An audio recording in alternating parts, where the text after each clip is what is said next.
À tous, bienvenue, mesdames, messieurs de la presse. Ils auront beaucoup attendu en 2019 les consommateurs béninois. Aux défis socio-économiques déjà permanents, le quatrième pouvoir aura singulièrement été éprouvé par celui politique. Une année où, pour la toute première fois de l'histoire du renouveau démocratique, le pays tient les législatives sans la participation de la moindre formation de l'opposition. La suite était comme de la mer à boire. Les relais médiatiques, un véritable méli-mélo où information et désinformation rivalisent en permanence. Si pour d'aucuns, la presse béninoise aura au-delà de tout tenu bon, pour d'autres, jamais elle n'aura autant fait piètre figure. Consommateurs béninois face aux produits de presse en 2019, des attentes comblées ou missions accomplies en demi-teinte. Le débat avec deux consommateurs un peu atypiques, un politique et un acteur de la société civile, ou plus précisément un syndicaliste. Déjà sur ce plateau, en notre compagnie, pour nous apporter un peu leur regard sur leurs attentes comblées ou déçues, Antoine Aloukonou, acteur politique, il est membre du bloc républicain. Antoine Aloukonou, bonjour. Bonjour, monsieur Joël. Et merci de répondre à cette invitation. C'est moi. En face de vous, comme je l'annonçais, il n'est plus à présenter, Dieudonné Lokossou, panafricaniste, oui, il est ancien secrétaire général de très en vue syndicat qu'on ne présente plus, CSA Bénévolat. Dieudonné Lokossou, bonjour. Bonjour. Merci de répondre à cette invitation. Oh, ça serait aussi un plaisir pour moi.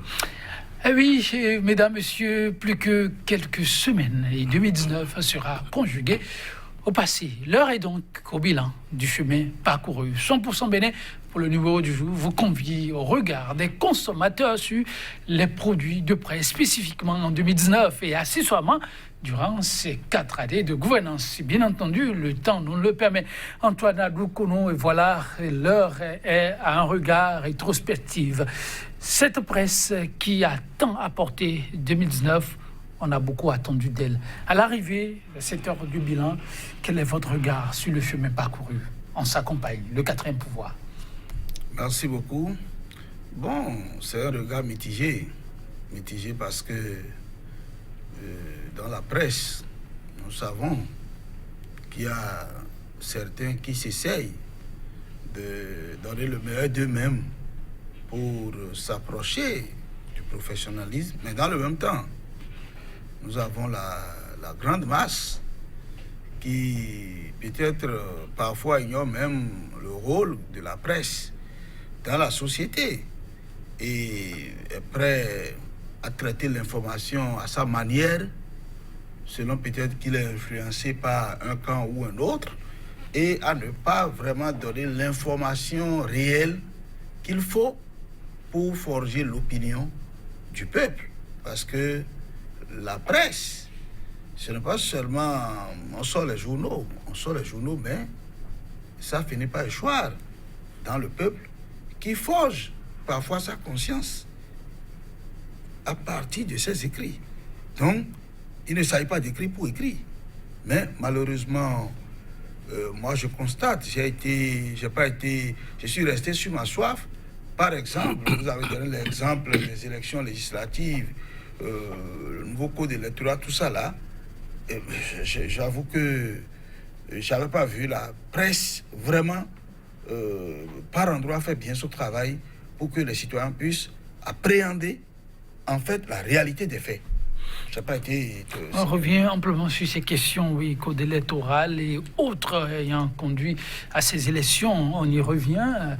Dieudonné Lokossou, vous avez aussi suivi de tout temps. 2019 aura été, dit-on, une année un peu très particulière pour cette presse dont on attendait beaucoup. À l'arrivée à cette heure de bilan, qu'avez-vous envie de dire? Non, moi, je ne peux qu'exprimer ma très grande déception et par rapport à votre profession, à votre métier. Et le quatrième pouvoir s'est fragilisé devant l'opinion. Et puis bon, malheureusement, nous n'avons pas des indicateurs précis pour nous dire les ventes des quotidiens, des hebdomadaires, ou l'audience même de la presse. Bon, on se croirait en Corée du Nord. Donc, bon, chaque presse a sa ligne éditoriale. Donc, la presse est devenue un machin de commerce. Donc, je ne vais pas faire l'injure à certains qui font correctement leur boulot, parce que la presse est critique, souvent, très amère vis-à-vis des syndicalistes. Mais aujourd'hui, ça fait même l'apologie du mal. Donc, moi, je crois que la presse, aujourd'hui, n'est pas libre. Parce que en France, puisque c'est toujours la référence, vous avez les presses de la gauche, de la droite, de l'extrême droite.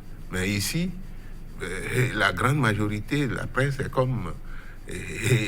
c'est une sorte d'uniforme. Donc, c'est le reflet même de la politique que mènent aujourd'hui les gouvernants. Donc, la presse, pour moi, n'est pas libre. J'ai comme l'impression qu'il y a une partie, la grande partie est caporalisée, je dirais même maltraitée, parce que on sort quand même de notre pays. On ne refuse pas. Je crois que quand vous prenez les journaux, on peut dire quand même que pour moi, la nation peut encore avoir la palme d'honneur. Et puis, il y a d'autres journaux. Quand vous allez dans le kiosque en face, derrière l'hôpital, vous voyez que la mévente est totale. Et comment ces organes-là survivent, bon, c'est Dieu seul qui sait. En tout cas, comme vous le dites, pas vraiment de statistiques pour apprécier les ventes, pas de statistiques fiables non plus pour apprécier les audiences, mais ce qui est apparent, ça ressemble de plus en plus à un désaveu entre le consommateur et les professionnels des médias. Mais Dieudonné Lokosso, tout à l'heure, vous disiez que voilà, la presse s'est fragilisée. Avant de parler de questions de liberté, j'ai bien envie de vous poser une question là-dessus avant de revenir à la question de liberté. Et si c'est un sujet brûlant où cette presse-là était vraiment attendue, pourquoi dites-vous qu'elle s'est fragilisée? Oui, elle n'a pas su préserver son autonomie vis-à-vis du pouvoir. Donc, il y a un désaveu. Quand vous faites un sondage au niveau de l'opinion, vous allez voir des discours d'incrédibilité. Les gens vous disent la réalité. Quand moi je vais dans le kiosque là-bas pour prendre mes journaux, c'est au choix. Bon, certains de vos confrères, je veux parler par exemple de la Nouvelle Tribune, et qui a été injustement frappée par la hack. J'attendais à ce que cette presse-là, qui a aussi sa ligne, puisse être rétablie dès l'avènement de la nouvelle hack, où le directeur, ou le président plutôt, a avoué qu'il n'attend recevoir d'ordre d'aucune personne, alors que le tribunal a donné raison à cette presse, à ce journal, qui a sa tendance, qui a ses comment dirais-je là, sa ligne. Non seulement sa ligne, mais qui a des gens qui le lisent. Oui, une audience qu'on contestera difficilement. On va revenir sur ces cas spécifiques. Ah oui, Antoine Adoukono, la presse peut-on dire aujourd'hui, la presse béninoise, qu'elle s'est fragilisée? Oui et non. Oui et non, dites-vous? Non, le fait de dire qu'est-ce qu'on peut dire aujourd'hui, non, ne pensons pas que... C'est-à-dire que la presse a un problème.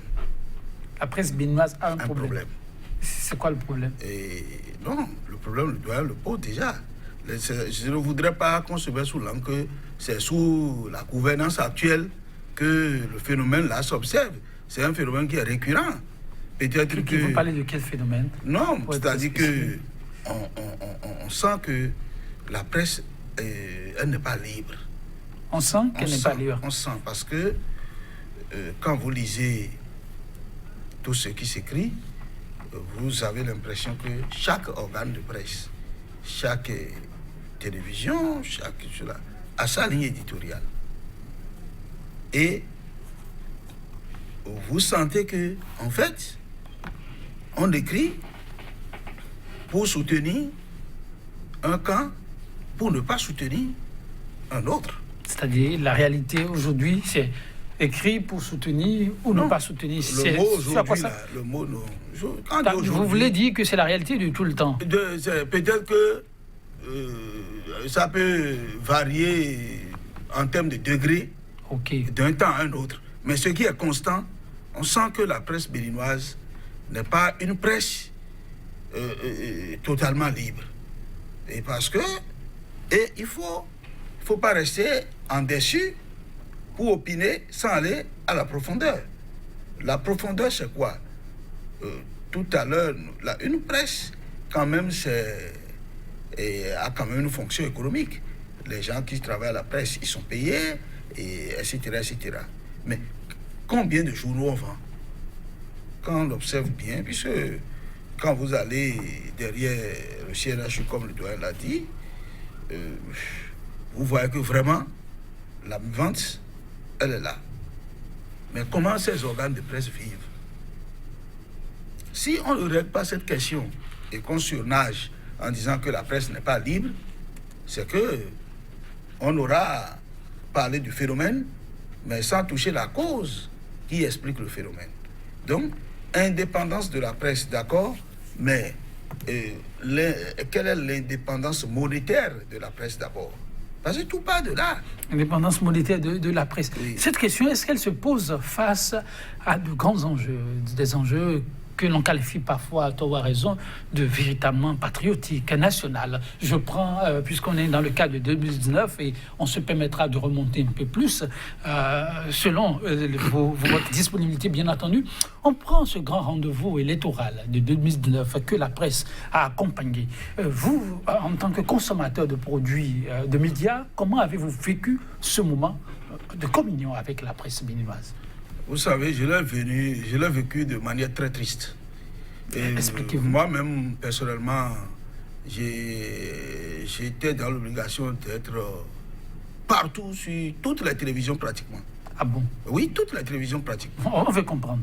Vous l'avez dit, vous l'avez vécu de façon très triste, ce moment de communion. Je sens que d'abord, il n'y a pas le professionnalisme, parce que ou la spécialisation même sur les questions politiques, telles que la presse traite certains dossiers, je sens qu'il n'y a pas le professionnalisme. Lorsque je prends la question du certificat de conformité, tel que ça a été traité, j'ai compris que à peine quelques journaux comprenaient de quoi il s'agit d'un certificat de conformité. Et je crois que même après le 17 mars, où cette pièce est devenue caduque, d'autres journaux, pour montrer que l'USL n'a pas son statut juridique, disaient encore que l'USL n'a pas encore son certificat de conformité. Alors qu'on ne pouvait plus, après le 17 mars, parler de certificat de conformité au Bénin. C'est une pièce qui prend effet à partir de la date de promulgation de la charte, mais qui prend fin le 17 mars. Donc, tristez-vous parce qu'il y aura un manque de professionnalisme. Il n'y a pas sur certaines questions. Une spécialisation pour comprendre les choses. Okay. Lorsque je prends le fait que l'opposition n'a pas été aux élections, j'ai interrogé certains journalistes. Parce que j'ai dit, mais lorsque vous parlez de l'absence de l'opposition aux élections, moi j'ai une question fondamentale à vous poser. Le 13 mars et le 14 mars, le 13 mars où on a eu le consensus pour que tous les partis politiques qui désirent puissent participer aux élections suite à la mise en place du comité paritaire qui a posé sa signature. Les documents existent. Et que le 14 mars, les mêmes personnes, pour être précis, Éric Oumleté et Karba Yaya, qui étaient de l'opposition dans la commission paritaire, qui ont apposé les signatures, mais le 14 mars, ils sont revenus pour renoncer à leur signature. Pour dire non, ce qu'on a accepté hier, aujourd'hui on refuse. Quand nous disons que l'opposition n'a pas été aux élections, mais cette question, moi je n'ai pas trouvé quand même des journalistes qui doivent, lors des conférences de presse et autres, là, demander aux opposants, oui, vous n'avez pas été aux élections, on vous a exclu, le pouvoir n'a pas donné les papiers, tout ça là, oui. Mais ce comportement précis que vous avez eu entre le 13 et le 14 mars là, est-ce que vous pouvez, cette information est passée inaperçue, mais demeure une information très capitale qui a fait que, moi je dirais personnellement que l'opposition est passée à côté. Parce que l'opposition n'avait pas... Donc de la faute des journalistes, vous voulez dire? Non, oui, mais vous savez, les journalistes n'ont pas bien traité le dossier, mais le problème c'est que si le dossier est bien traité et que le peuple ne commence pas à comprendre, ça peut influencer l'opposition à dire, ah, les gens sont en train de comprendre quelque chose. Il ne faut pas que nous continuions à nous comporter. Donc les hommes de médias, d'une manière ou d'une autre, complices de ce qui s'est passé. Je me demande qu'est-ce qui empêchait les gens d'expliquer les choses. Je me posais la question. Antoine Adoukoulou, déçu du traitement qui a été fait de ce dossier du point de vue explication, relais médiatique, oui, tu as donné Lokossou cet instant de grand rendez-vous et d'échange.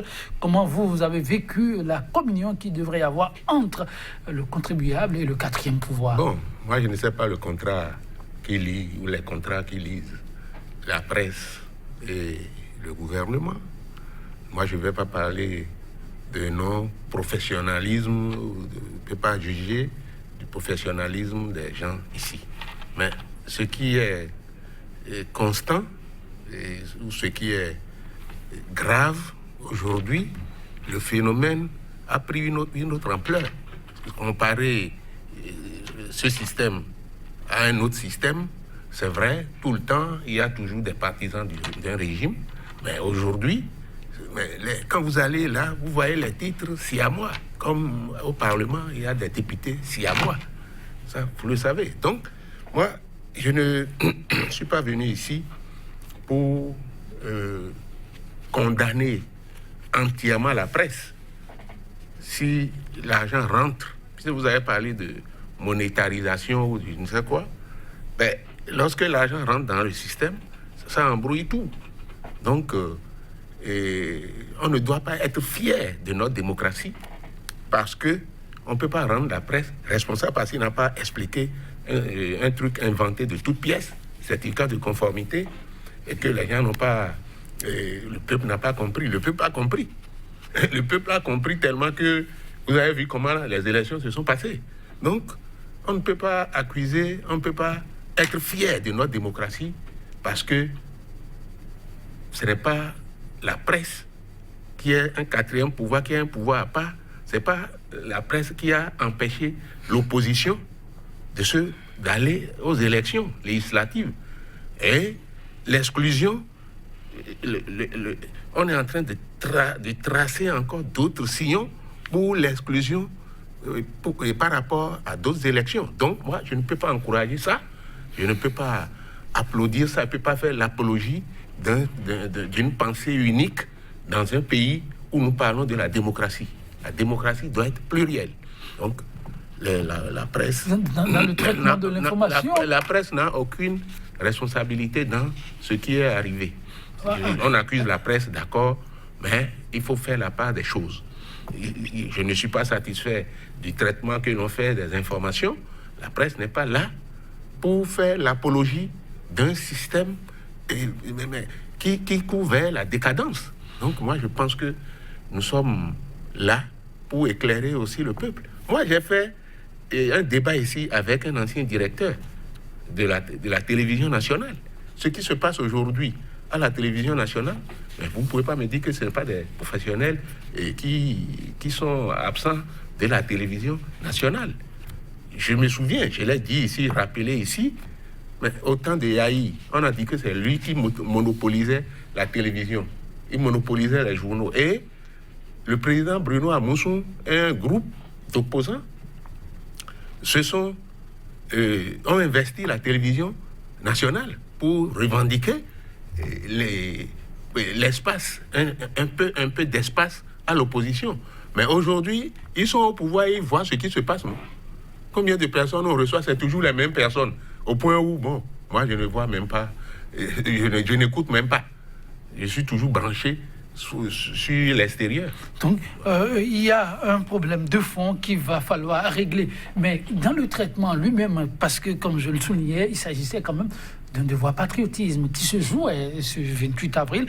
La période avant les scrutins proprement dit, la presse était très attendue. Vous aussi, vous en demandiez, vous vouliez savoir comment ça se joue, ces tests à polémique où on dit, là on va vers l'exclusion, il faut qu'on y soit. Et ensuite, toute cette polémique qu'on a vue au niveau des cantines où des papiers auraient peut-être disparu, les médias qui devraient rendre la bonne information.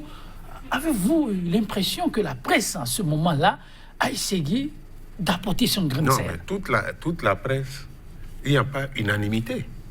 Hein, il y a aussi là de l'exclusion.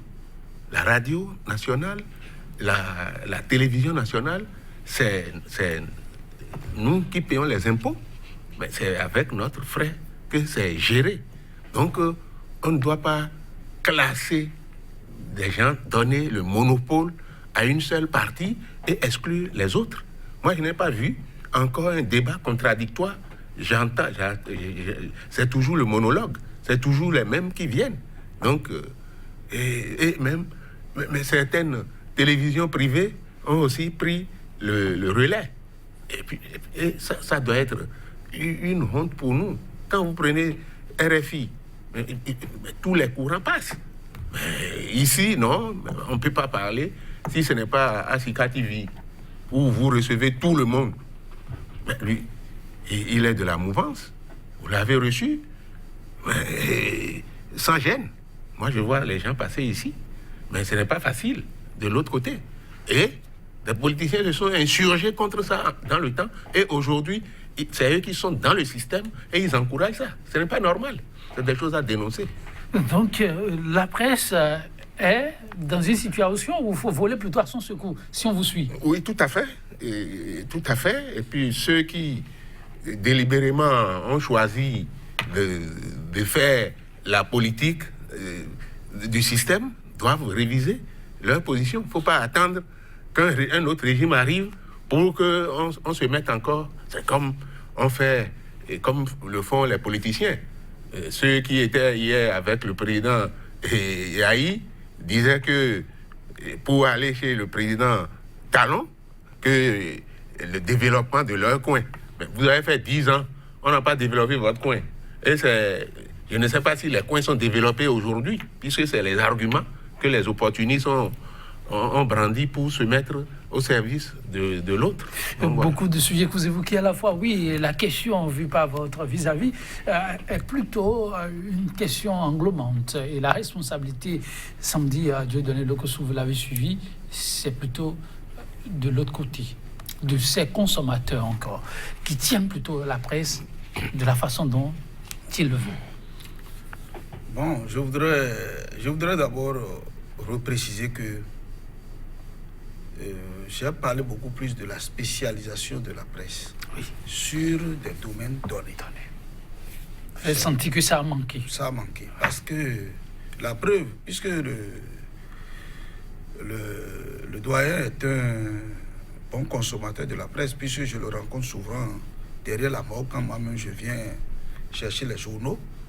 Mais je pense que si aujourd'hui il me dit que le certificat de conformité est inventé, une pièce inventée, comme le disent la plupart des gens. C'est sa conviction. Non, c'est sa conviction, mais tel qu'il est un abonné de la presse. Vous pensez que si la presse avait fait son travail, aujourd'hui le doyen ne serait pas en train de tenir ses propos? Non, il ne serait pas en train de tenir ses propos. Doyen, je vais vous dire que le certificat de conformité n'est pas une pièce inventée. Non, on reviendra après sur Non. ce débat. On continue sur Oui. la presse, sinon Ce n'est on n'aura non, pas puisque suffisamment de la ne matière serait-ce là-dessus. qu'une minute. Oui, Ce une n'est pas minute, pas une- plus. Ce n'est Oui. pas une pièce inventée. Parce que, si vous prenez le code électoral, vous ne verrez nulle part où on a dit qu'il faut une carte d'électeur pour aller aux élections. Vous ne verrez pas ça.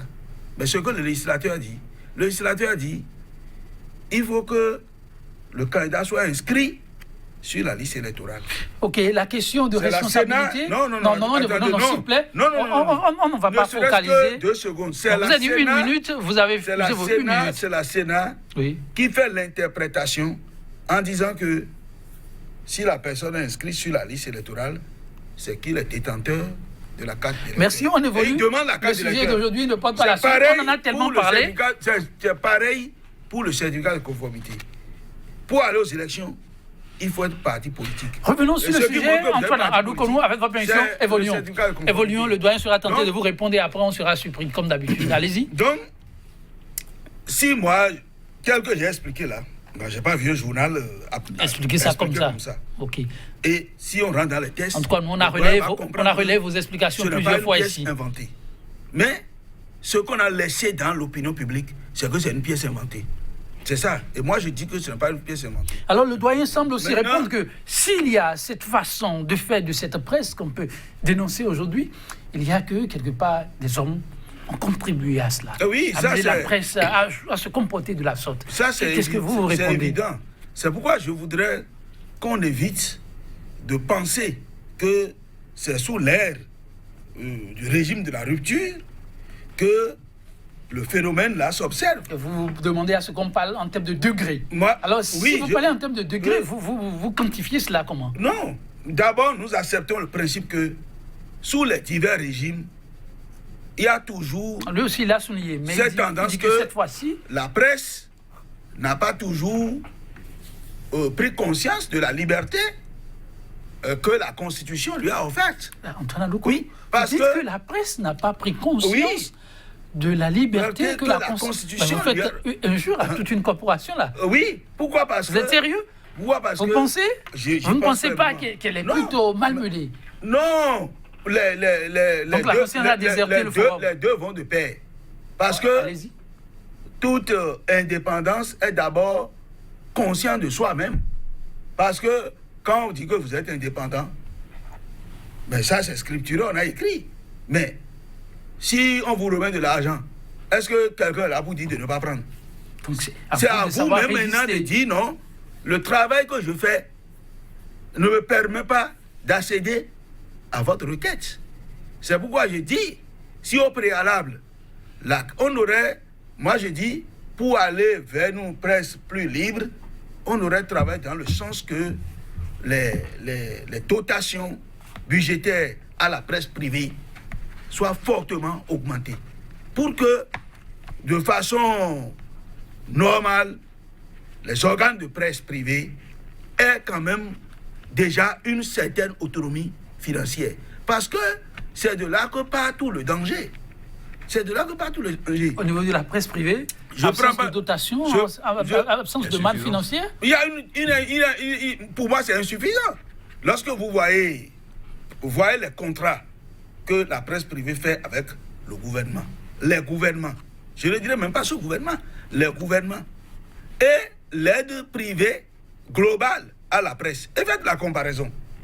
Et vous allez voir que dans ce cas, les organes de presse privés, les organes de presse publics, on sait déjà qu'ils sont sous le couloir du pouvoir et que la tendance, elle est forte, que on sent quand même que ils sont beaucoup plus au service du pouvoir.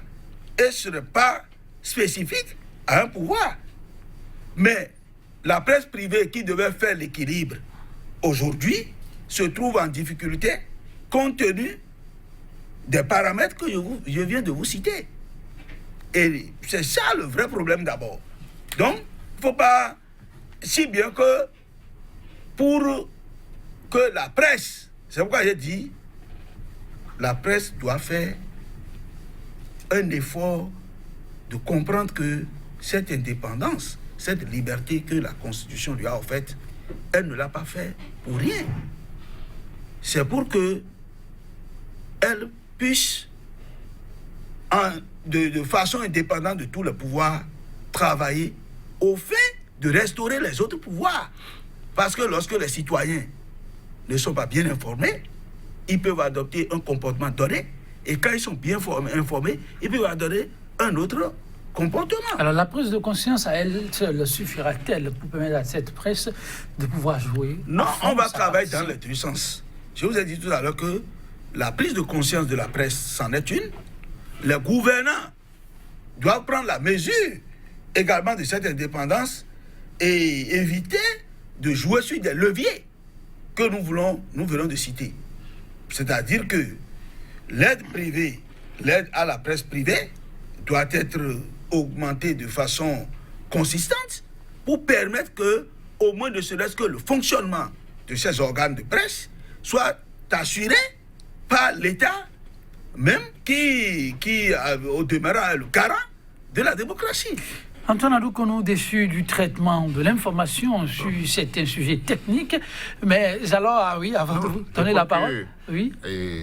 Il faut lever des équivoques, parce que à quel niveau? Faut pas globaliser. C'est pas toute la presse qui est incriminée. Il y a des gens qui ont accepté de s'adonner à ce jeu, à ce vilain jeu. Donc, on ne peut pas incriminer toute la presse. C'est pas donc, tout, en dépit des moyens financiers presque inexistants, il y en a qui font le travail. Qui font leur boulot. Okay. Ça c'est clair. Vous ne pouvez pas dire que tout le monde est corrompu dans un pays. Non, donc, on sait qu'il y a des exceptions. Alors, la réaction de... cela qu'il faut dire, pas globaliser. La réaction de Dieudonné Lokossou renforce un peu la question que j'allais poser. Si, au niveau du traitement des sujets d'ordre un peu technique, certificat de conformité ou autres, qui pour vous, on n'aurait pas été bien abordé par la presse, autrement on aurait pu avoir d'autres résultats.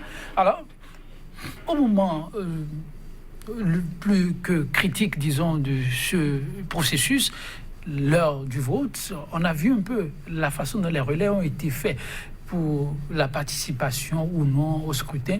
Quand on prend ce moment précisément, quelle est l'appréciation que vous faites des relais? Est-ce qu'on peut dire là que la presse a été absente? Est-ce qu'on peut dire que la presse a pris parti pour ce qu'on a vécu durant cette période-là?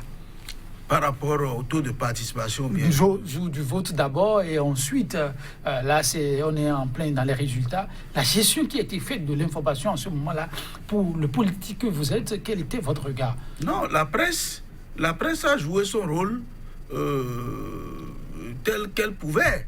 La presse n'a pas, quand la CEDA a annoncé un taux, la presse l'a dit. Quand la Cour est revenue pour dire 27%, la presse l'a dit.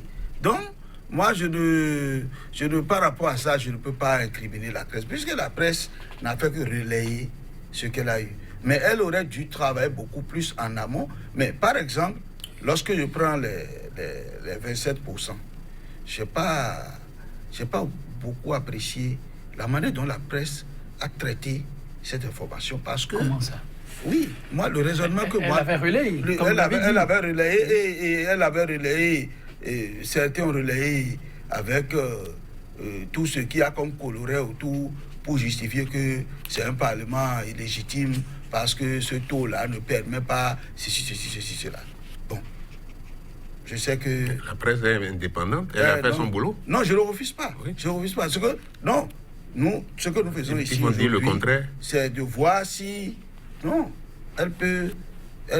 moi, je pense que nous savons que les 27% ont été obtenus dans des conditions bien données.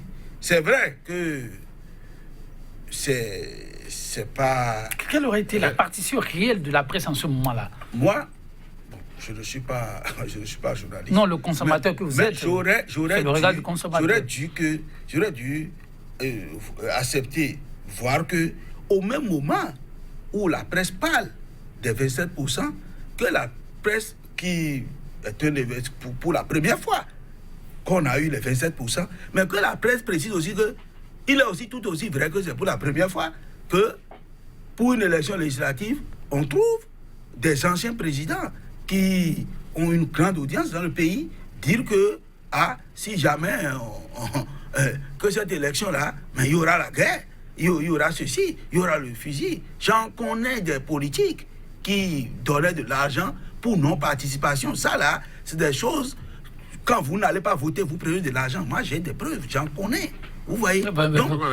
C'est quoi le rôle de la presse là? Vous voyez des gens qui font ça. Vous avez l'obligation d'aller vous plaindre. Non, vous savez. Non, Antoine Okokolo, vous êtes policier, vous le savez. Non, vous devez vous plaindre et que ceux-là soient interpellés. Non, quand vous avez des informations et que c'est des gens qui vous relaient des informations et que vous n'avez pas de preuves tangibles. Ah, donc vous avez manqué de preuves à ça, donc vous ne devez pas relayer ça ici.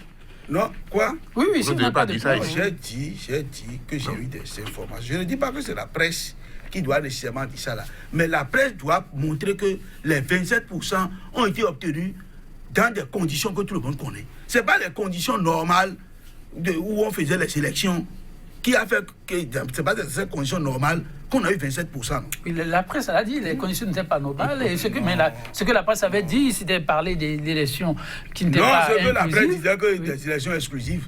C'est ce que la presse disait. Et ça aussi, c'était vrai, non? Tout le monde n'y était pas. Tout le monde n'y était pas. Et si tout le monde n'y était pas, ceux qui ne sont pas restés les bras croisés. Ils ont travaillé de jour comme de nuit pour qu'on arrive à ce taux de 27%. C'est cette précision-là. Que la presse n'a pas porté. 27% là, c'est encore... Il y a beaucoup moi, de je prends ce qui est officiel. Non. Comment on peut aller... Si vous dites que ce n'est pas 27% maintenant, mais donnez-moi le taux réel. Non, mais le taux réel a été... Vous savez comment... Donnez-moi le taux réel. Moi, je ne sais pas. Non, mais si vous ne savez pas, donc il faut vous contacter de ce qui est officiel. Donc, la presse, quand on prend ce volet... que la presse nous fournit, on ne va pas prendre ça à la lettre. Bon, on prend la gestion de cette période-là, ce moment précis. Vous, comment vous l'avez vécu? La presse a fait le service minimum. Il y a toujours des faiblesses. Il y a aussi la force quelque part. Donc, la presse ne peut pas inventer les chiffres. Mais, tout au moins, la presse aussi, c'est un organe qui peut arrêter des dérives dans un pays. Vous avez vu, aux États-Unis, on a eu la presse qui a eu à dénoncer le truc de Watergate là. Et vous avez le président est parti. Donc, la presse a un grand rôle à jouer dans un pays lorsque nous sommes en démocratie, lorsqu'il y a réellement la démocratie. Donc, moi, je ne peux pas tellement apprécier les conditions dans lesquelles on a donné un chiffre ailleurs, et puis ça a été multiplié par je ne sais quoi, sur quelle base ça a été fait. En tout cas, tendance, taux de participation, et après, il y a eu ces événements malencontreux des premiers deux qui ont défrayé la chronique, retenu l'attention du monde entier. Vous avez suivi le relais que la presse en a fait. Tu donné le Kossou, là, vous étiez fier de votre presse, restant un peu très prudent, envoyant juste ce qu'on peut envoyer. Non, la presse, bon, je suis tenté de joindre un peu. Manque d'investigation. La presse doit être elle est le témoin privilégié des événements. Donc, il y a beaucoup de choses qui se sont passées. Après même les élections, nous on n'était pas ici, mais on lisait beaucoup de choses sur les réseaux sociaux, qui ne sont pas... Lorsque la vraie information n'est pas fournie et que les gens sont obligés de croire aux réseaux sociaux, si l'information, ça vient de là, moi je prends ça. Je ne m'attends pas à ce que on vienne me donner des informations truquées et que j'y crois. Vous avez vu une presse supplantée par les réseaux sociaux durant cette période-là? Non, mais actuellement même, c'est pas dans cette période. Actuellement, les réseaux sociaux sont en train de supplanter la presse. Et une presse aussi. Les réseaux sociaux aussi, ça fait partie des médias, une information. Des instruments de communication de masse. Mais la presse, c'est elle qui est beaucoup plus responsable des informations qu'elle écrit. Si une presse écrit aujourd'hui quelque chose, c'est attaquable par les moyens de droit. Mais même les réseaux sociaux. Pour les réseaux sociaux, ça existe, mais... Des mouvanciers ont assigné des gens Non, pour, oui, mais pour, vous savez, pour avoir émis des idées à travers les réseaux sociaux. tel que moi je comprends, assigner, ce n'est pas un problème. Mais la personne a tous les moyens de se défendre.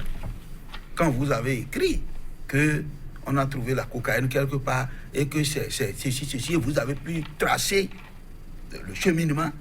Mais si vous êtes devant les juridictions, vous devez pouvoir vous assumer pour dire oui, ce que j'ai écrit là, c'est vrai. Parce que la cocaïne a quitté ici, ça porte tel nom, ça a quitté là, et c'est pour le Bénin, et c'est pour telle destination.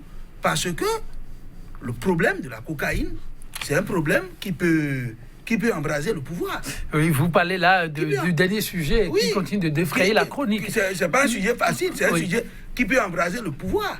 Et le pouvoir ne peut pas rester les bras croisés pour que cette intoxication puisse prendre le pas sur la réalité. Donc, le dossier en lui-même, c'est de l'intoxication. Vous avez eu le temps de vérifier, vous? Non, ce que je dis... Si on prend ce sujet, par exemple, vous pensez que la presse béninoise a joué son rôle à fond ou, comme le disait votre vis-à-vis, il lui fallait de l'investigation?